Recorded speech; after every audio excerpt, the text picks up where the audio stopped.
itu saya Haji Palong Setiandra dengan nama panggilan Andra atau dengan NIM 240910617 atau 3 NIM terakhirnya yang belakang adalah 017.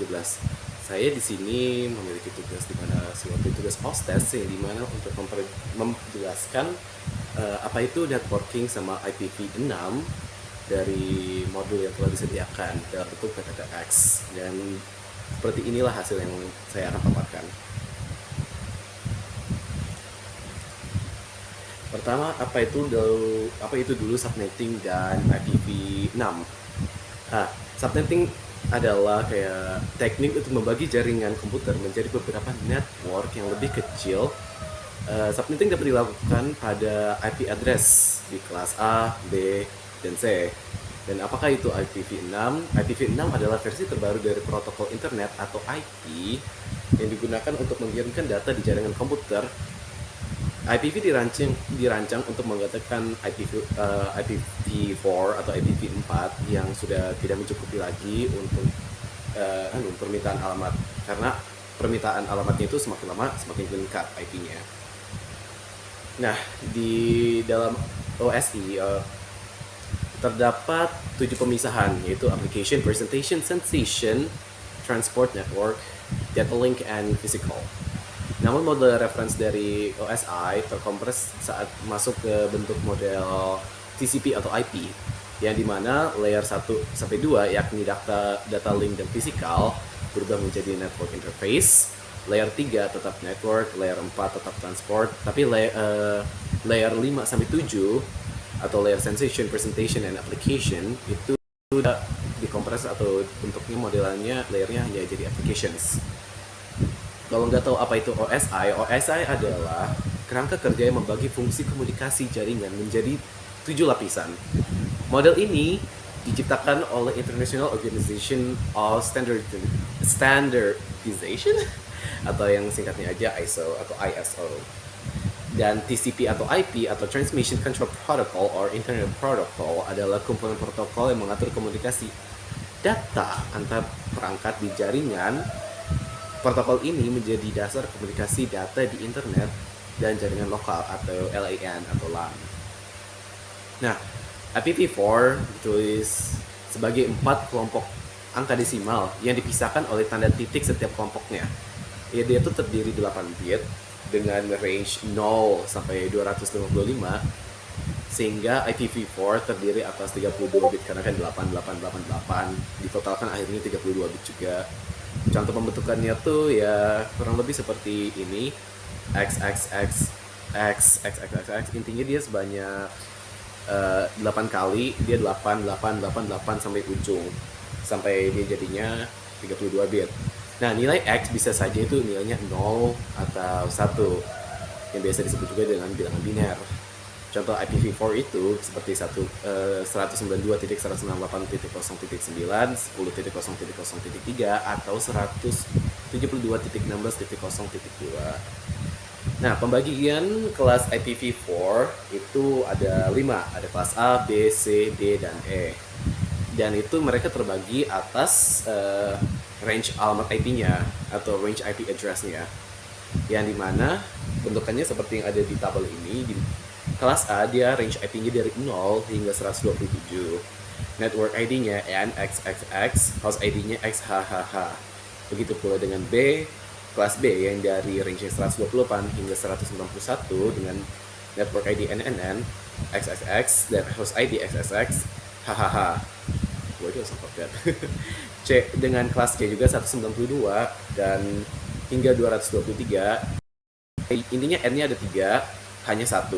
Nah, tapi kalau sudah masuk bagian kelas D sama E yang range 224 hingga 247 dan 248 hingga 225, network ID dan host ID-nya tuh hitungannya nggak ada. Nah, untuk apa itu N dan H? N adalah alamat jaringan dan H adalah alamat host. Nah, kita sekarang masuk ke NetMask. NetMask adalah 32 bit yang digunakan untuk membagi alamat IP menjadi alamat jaringan dan alamat host. NetMask juga dikenal juga sebagai dengan nama subNetMask. NetMask digunakan untuk membedakan antara network address dengan host di mana dengan kelompoknya. Yang bernilai 0 adalah untuk host dan kelompok yang bernilai 255 digunakan sebagai sebagai network address. Selain itu, perlu diketahui bahwa setiap subnet di kelas A, B, dan C terdapat network ID dan broadcast. Network ID memiliki alamat IP di mana oktet keempatnya bernilai 0. Jadi kayak dia X 8 kali, X 8 kali, X 8 kali, terus 0 8 kali. Sedangkan broadcast memiliki alamat IP di mana oktet keempatnya bernilai 255. Dia sama aja kayak yang tadi, tapi daripada dia 0 8 kali, ini 1 sampai 8 kali. Nah, ini adalah tabelnya, tabel subnet mask, ya, kurang lebih seperti ini. Nah, ada juga yang namanya CDIR atau Classless Interdomain Routing, merupakan sebuah metode yang digunakan untuk mengkategorikan alamat IP dengan tujuan untuk mengalokasikan alamat IP kepada user dan untuk mengefisiensi dalam proses routing paket-paket IP di dalam internet. Metode ini biasanya digunakan oleh ISP atau Internet Service Provider untuk mengalokasikan alamat kepada sebuah rumah, perusahaan, atau seorang pelanggan. CDIR atau Classless Interdomain Routing merupakan sebuah metode yang digunakan untuk mengkategorikan, ya ini sebenarnya kurang lebih. CDIR merupakan VLSM atau Variable Length Subnet Mask untuk mengalokasikan alamat IP sesuai dengan kebutuhannya. Daripada mengikuti aturan-aturan kelas A, B, dan C dalam jaringan, sehingga pembagian jaringan atau host dapat dilakukan dengan menggunakan pada semua bit yang ada pada alamat, seperti yang terdapat pada tabel ini. Sudah terlihat dari kayak 0.000 sampai 10.255.299 subnet 200.000 jumlah IP-nya begini. Ya, ada batasannya tertentu untuk setiap kelas A, B, dan C.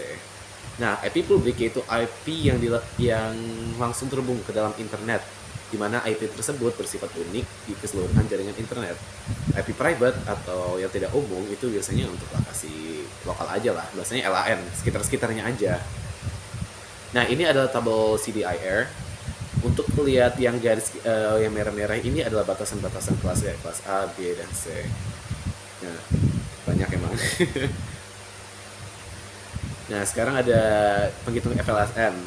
Ya, seperti ini contohnya lah ya. Perpustakaan ada 11 host, lab 1 ada 38 host. Subnet mask yang sama dengan 38 tuh nggak ada. Sedangkan subnet mask yang lebih besar dan mendekati 38 itu prefix 26. Itu sesuai dengan tabel CDIR ini. Di ini posisinya sebelah sini. Nah, setelah itu dia dengan hostnya 62 ya, jadi 2Y dikurang 2 kurang lebih sama dengan 38, artinya lebih besar mendekati atau dengan berapa nilai Y, 6 kan, 2 pangkat 6 sampai dikurang 2 sama dengan 62. Kalau belum hafal perpangkatan ya kurang lebih seperti ini. Intinya hasil dari 2 pangkat 6 itu dikurang 2 dan berhenti menghitung nilai itu setelah melebihi atau sama dengan 38.